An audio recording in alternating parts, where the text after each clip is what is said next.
Everyone, welcome my YouTube channel. So guys, कैसे हैं आप? आई होप कि आप बहुत अच्छे होंगे और बहुत ही स्वस्थ होंगे। तो थे सारा का सारा आजकल एक वीडियो देख रहे हो और मैं भी देख रही हूँ कि एक नीलो सो ड्रम दिखाए जा रहे है और बी के मायने एक लड़का की मौत हुई है। जो भी सारी चीज़ें ही बेकाई हैं थारा मसो 3-4 लड़कियां मैंने कमेंट करी ही, स्पेशली बाल लोगों के वास्ते यो मैं वीडियो बना रही हूँ कि दीदी वो क्या मैटर है, आप अपनी लैंग्वेज में क्लियर बताओ। तो आज वही चीज़ मैं आप लोगों को बताने आई हूँ कि इनका मैटर क्या था।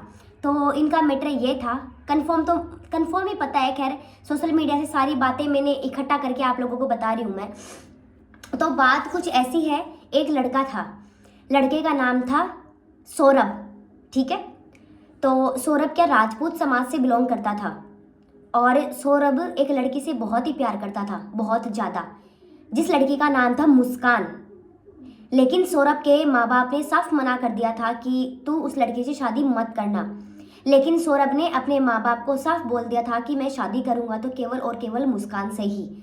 ठीक है, तो लास्ट में घर वालों ने भी रजामंदी कर ली थी कि चलो कोई बात नहीं, सौरभ अगर मुस्कान से शादी करना चाह रहा है तो कोई बात नहीं, चलो करने दो। तो सौरभ की और मुस्कान की शादी हो जाती है। उन दोनों की लव मैरिज शादी थी। ठीक है, जैसे जैसे धीरे धीरे बात आगे बढ़ती गई, मुस्कान अपने ससुराल में रह के खुश नहीं थी। मुस्कान ने अपने हस्बैंड सौरभ को साफ बोल दिया था कि मुझे तुम्हारे घर में नहीं रहना, मैं अलग किराए के मकान में रहना चाहती हूँ। सौरभ को भी यही लगा कहीं ना कहीं कि चलो कोई बात नहीं, अगर मुस्कान मेरे घर में नहीं रह रही है और वो अलग रहना चाहती है तो उसकी खुशी में ही मेरी खुशी है। तो सौरभ ने भी अपनी मुस्कान को साफ बोल दिया था कि चलो कोई बात नहीं, आप किराए पे रह लो। सौरभ और मुस्कान किराए के मकान में रहने लग गए थे। घर वालों ने सौरभ को बहुत समझाने की कोशिश करी कि बेटा तू ऐसे मत कर, हमारा तू इकलौता बेटा है और तू हमें छोड़ के जा रहा है। लेकिन सौरभ मुस्कान से बहुत ही ज़्यादा प्यार करता था, जिसको बोलते हैं, क्या बोलते हैं, अंधा प्यार। तो सौरभ मुस्कान से बहुत ही ज़्यादा प्यार करता था और उसके प्यार के सामने उसने ना ही अपनी माँ को देखा और ना ही अपने पिता को देखा। सौरभ और मुस्कान एक साथ रहने लग गए। धीरे धीरे मुस्कान की एक और जिद हुई। मुस्कान ने सौरभ को बोला कि एक काम करो, आप यहाँ पे मत कमाओ, आप लंदन जाके कमाओ। क्यों? क्योंकि आप यहाँ पे कमा रहे हो, हमारा खर्चा कंप्लीट नहीं हो रहा, हम इतना ग्रो नहीं कर पा रहे। अब वही बात है, सौरभ मुस्कान से बहुत ही ज़्यादा प्यार करता था तो सौरभ लंदन चला गया। सौरभ लंदन से 1 साल में, कभी कभी 2 साल में आता था। उन दोनों की लाइफ बहुत ही अच्छी चल रही थी, कोई दिक्कत वाली बात नहीं थी। अब दोस्तों, ये जो लाइफ है, ये जो ज़िंदगी है ना, ये इस तरीके से मोड़ ले रही है। अब ट्विस्ट आता है। ट्विस्ट कैसे आता है? मुस्कान एक दिन इंस्टाग्राम पे ऐसे चला रही थी, मतलब इंस्टाग्राम आईडी चला रही थी। उसके सामने उसके फ्रेंड जिसका नाम था साहिल, उसकी फ़ोटो आती है, उसकी आईडी मुस्कान को दिखती है। अब ये साहिल कौन है? कौन है ये साहिल? दोस्तों, ये साहिल वो शख्स है, जब मुस्कान 8वीं क्लास में पढ़ाई किया करती थी तब ये साहिल मुस्कान के साथ में पढ़ाई करता था। जैसे कि दोस्तों, हमारे भी बहुत सारे फ्रेंड्स हैं, जब हम 8वीं-9वीं क्लास में स्टडी किया करते थे और बहुत सारे फ्रेंड्स अपने साथ में भी पढ़ाई किया करते थे। अब तो पता नहीं वो कहाँ चले गए, हम कहाँ चले गए। लेकिन कई बार ऐसा होता है कि हम अपनी आईडी इंस्टाग्राम चलाते रहते हैं और वो लोग हमारी इंस्टाग्राम पे आ ही जाते हैं और फिर हम उनको मैसेजेस करते रहते हैं। ऐसा ही हुआ हमारी मुस्कान के साथ में। तो मुस्कान को साहिल की आईडी नज़र आती है, तो मुस्कान ने साहिल को एसएमएस करना स्टार्ट किया। मुस्कान ने जैसे ही साहिल को एसएमएस किया, आगे से भी साहिल का रिप्लाई आता है, हाय। ठीक है, धीरे धीरे मुस्कान की और साहिल की बातचीत होना स्टार्ट हो गया। बहुत अच्छी अच्छी उनकी बातचीत होने लग गई। धीरे धीरे मुस्कान ने साहिल को घर पे बुलाना भी स्टार्ट कर दिया था। एक दिन मुस्कान का जो हस्बैंड है सौरभ, वो घर पे ही था और मुस्कान ने साहिल को अपने घर पे बुलाया। सौरभ ने पूछा भी कि ये कौन है। मुस्कान ने उसको यही बोला कि ये मेरा फ्रेंड है, मेरा क्लासमेट था ये और मेरा बहुत अच्छा दोस्त है। सौरभ ने बात को ख़त्म कर दिया कि चलो कोई बात नहीं, होगा कोई फ्रेंड होगा। धीरे धीरे जब साहिल घर पे ज़्यादा आना स्टार्ट कर दिया, कहीं ना कहीं सौरभ को भी डाउट दिमाग में चलने लग गया था कि ये मेरी पत्नी के पास में इतना क्यों आता है। सौरभ ने अपनी सासू माँ यानी कि मुस्कान की मम्मी, ठीक है, सौरभ ने अपनी सासू माँ को भी साफ बोला था कि मम्मी आप प्लीज़ अपनी बेटी के ऊपर नज़र रखना स्टार्ट कर दो। क्यों? क्योंकि सौरभ की सासू माँ और मुस्कान एक ही सिटी में रहा करते थे, यानी कि पास पास में वो लोग रहते थे।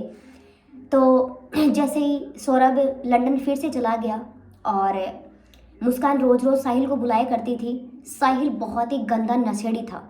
वो दारू पीता था, ड्रग्स का यूज़ करता था, नशीले पदार्थ, इंजेक्शन, अफीम, डोडा, पता नहीं और कुछ भी बहुत सारी चीज़ें वो खाया करता था। फुल नशेड़ी था वो। उसने धीरे धीरे मुस्कान को भी देना स्टार्ट कर दिया। क्यों? क्योंकि साहिल के पास में इतने पैसे होते नहीं थे कि वो इतना ज़्यादा नशा कर सके।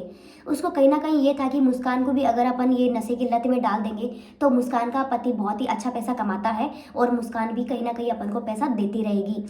धीरे धीरे मुस्कान साहिल के पास में बैठने लगी और उसको भी धीरे धीरे नशे की लत पड़ गई। एक दिन जब सौरभ ने मुस्कान को कॉल किया और उससे हालचाल वगैरह पूछे, आधी रात को सौरभ ने कॉल किया था, तो सौरभ को फ़ोन में हल्की हल्की दूसरे इंसान की आवाज़ें सुनाई दी। सौरभ को तुरंत डाउट हो गया कि कहीं ना कहीं हो सकता है साहिल ही यहाँ पे है। सौरभ ने तुरंत अपनी सासू माँ को आधी रात को कॉल किया कि मम्मी आप एक बार मुस्कान के घर पे जाओ और आप एक बार चेक करो कि आपकी बेटी किसके साथ में है।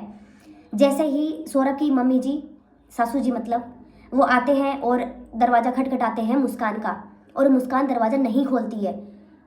मम्मी उसकी बोलती है बेटा दरवाज़ा खोल, बट मुस्कान का एक ही रिप्लाई आता है कि मम्मी अगर आपको मेरे ऊपर विश्वास है तो आप तुरंत यहाँ से चले जाओ, और अगर आपको मेरे ऊपर विश्वास नहीं है तो भले ही आप आधी रात यहीं पे खड़े रहो, बट मैं दरवाज़ा नहीं खोलूँगी। मम्मी की लाख कोशिश करने के बाद में भी मुस्कान दरवाज़ा नहीं खोलती है। तुरंत मुस्कान की मम्मी अपने खुद के घर पे आ जाती है। जैसे दिन होता है और उनकी मम्मी मुस्कान के घर पे जाती है, और उसकी मम्मी, मुस्कान की मम्मी जब देखती है सौरभ की और मुस्कान की बहुत ही अच्छी बातचीत होने लग गई थी, तो उसको भी कहीं ना कहीं थोड़ा गुस्सा आता है कि रात को तो सौरभ ने मेरे को ये बोला था कि मम्मी जी आप मुस्कान को देखने जाओ, और अभी ये दोनों कितनी अच्छी अच्छी बातें कर रहे हैं। और भाई देखो, गुस्सा उसको ही नहीं, मेरी मम्मी को भी कई बार आ ही जाता है। जब मेरी और सावंत की लड़ाई होती है तब मैं मम्मी को बहुत बोलती हूँ, और दूसरे दिन मैं राजीव जाती हूँ ना तो मम्मी को गुस्सा आता है कि ये देख इनका क्या लफड़ा चल रहा है। वो चीज़ है। अब बात आती है सौरभ के लंदन से इंडिया आने की। थोड़े दिन बाद में उसकी बेटी का जन्मदिन आता है, सौरभ की बेटी का। सौरभ बहुत ही ज़्यादा खुश होता है, तुरंत मुस्कान को कॉल करता है कि मेरी बेटी का बर्थडे आ रहा है और मैं लंदन से आ रहा हूँ। मुस्कान थोड़ा सा हक लगा जाती है, क्योंकि मुस्कान को कहीं ना कहीं ये लगता है कि जब सौरभ मुस्कान के घर पे आ जाएगा तो मुस्कान नशा नहीं कर पाएगी। मुस्कान तुरंत साहिल को फ़ोन करती है कि मेरा हस्बैंड एक दो दिन बाद में मेरे घर पे आने वाला है, तो मैं नशा कैसे करूँगी। साहिल भी एक ही बात बोलता है कि एक बार तेरे हस्बैंड को आने दे, फिर अपन देख लेंगे। जैसे ही हस्बैंड लंदन से आ जाता है तो एक दो दिन हस्बैंड को आए हुए हो जाते हैं लंदन से। एक दो दिन मुस्कान बहुत कंट्रोल करती है, नशे की दवाई खाना या ड्रिंक वगैरह पीना जो भी है, लेकिन 2 दिन के बाद में मुस्कान बिल्कुल भी कंट्रोल नहीं कर पाती है, उससे नशे के बिना रहा नहीं जाता। मुस्कान ने तुरंत अपने प्रेमी साहिल को कॉल किया कि मैं नशे के बिना नहीं रह सकती, मुझे अभी की अभी नशा ला के दे। साहिल ने साफ मना कर दिया कि तेरा हस्बैंड तेरे घर पे है तो मैं कैसे आ सकता हूँ, मैं कैसे तेरे को नशा दे सकता हूँ। मुस्कान ने साफ बोला कि कुछ ना कुछ कर, बस मेरे को नशा दे दे। साहिल ने बोला कि मैं कुछ ना कुछ क्या कर सकता हूँ, एक उपाय हो सकता है। मुस्कान ने बोला क्या उपाय हो सकता है। साहिल ने बोला कि क्यों ना तेरे हस्बैंड को मार दिया जाए। अगर तेरा हस्बैंड इस धरती से चला जाएगा तो अपन को रोकने वाला कौन होगा? कोई नहीं होगा। फिर तू भी ऐसी ज़िंदगी जिएगी और मैं भी जीऊँगा, अपन दोनों शादी कर लेंगे और रोज़ अपन नशा पता सब करेंगे। मुस्कान भी नशे की लत से बहुत ही ज़्यादा मजबूर हो गई थी। मुस्कान ने भी हाँ कर दिया कि चलो कोई बात नहीं, अगर नशा मिल रहा है अपन को तो कोई बात नहीं है, पति को अपन ख़त्म कर देते हैं। मुस्कान ने साहिल को बोला कि एक काम कर, मेरा हस्बैंड कई बार शॉपिंग करने गया हुआ है, तू जल्दी से मेरे घर पे आ जा और तू बेहोशी की दवाई लेके आ जा, अपन रात को इसका काम ख़त्म कर देते हैं। साहिल बेहोशी की दवाई मुस्कान को दे देता है और रात को जैसे ही मुस्कान का पति सौरभ घर पे आता है मुस्कान खाने के अंदर बेहोशी की दवाई मिला के सौरभ को दे देती है। उसी टाइम सौरभ बेहोश हो जाता है। बेहोश होने के बाद में मुस्कान जल्दी से साहिल को कॉल करती है साहिल को कॉल करती है कि अब सौरभ बेहोश हो चुका है, तू जल्दी से आ जा और नशे के कुछ पदार्थ भी लेके आ जा, नशे के बिना तो मैं मार ही नहीं सकती इसको। साहिल घर पे आ जाता है चुपके से और 2-3 छुरियाँ भी लेके आता है, जिससे अपन मुर्गे को, बकरे को कट करते हैं। 2-3 छुरियाँ साहिल लेके आता है और कुछ नशीले पदार्थ लेके आता है। पहले साहिल और मुस्कान दोनों नशा करते हैं। उस टाइम पे हस्बैंड बेहोश था, हस्बैंड को कोई होश नहीं था। दोनों ने खूब नशा किया, एकदम नशे की हालत फुल हो गई थी। जैसे ही वो नशे में हो गए थे, तब मुस्कान ने पहला चाकू सौरभ के यहाँ पे मारा था, यानी कि दिल के ऊपर मारा। जैसे ही वो मारा वैसे ही साहिल मर चुका था। अब आप ये अनुमान लगाओ कि यहाँ पे मारा यार, दिल पे मारा, क्या बचेगा उसके पास में। एक चाकू उन्होंने यहाँ पे मारा, जैसे ही खून बहने लगा सौरभ का, वैसे ही वो दोनों उसको पकड़ के और बाथरूम में लेके गए कि अगर यहाँ पे अगर इसको अपन मारेंगे तो चारों ओर खून ही खून हो जाएगा, स्मेल आएगी।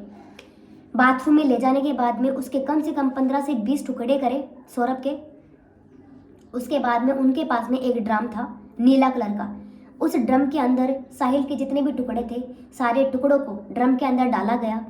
उनके घर के अंदर ऑलरेडी 2 कट्टे सीमेंट के पड़े हुए थे। उन्होंने सीमेंट निकाला और साहिल के जितने भी टुकड़े थे उनके ऊपर डाल दिया, सारे सीमेंट को ड्रम के अंदर डाल दिया, ऊपर से थोड़ा बहुत पानी डाल दिया। उनका ये सोचना था कि अगर अपन सीमेंट और पानी डाल देंगे तो ये पत्थर बन जाएगा और स्मेल लोगों को आएगी नहीं। रात को उन लोगों ने सारा ये काम कर दिया ड्रम के अंदर, और दूसरे दिन वो मनाली चले गए थे। अब इसके बाद की बातें तो मैं आपको कल बताऊंगी, क्योंकि आज मेरी भी तबीयत बहुत ज़्यादा ख़राब हो रही है। अभी के लिए मैं चलती हूँ, bye bye, tata, take care. अगर आपको इसका दूसरा पार्ट चाहिए तो कमेंट करके बता देना। Bye bye.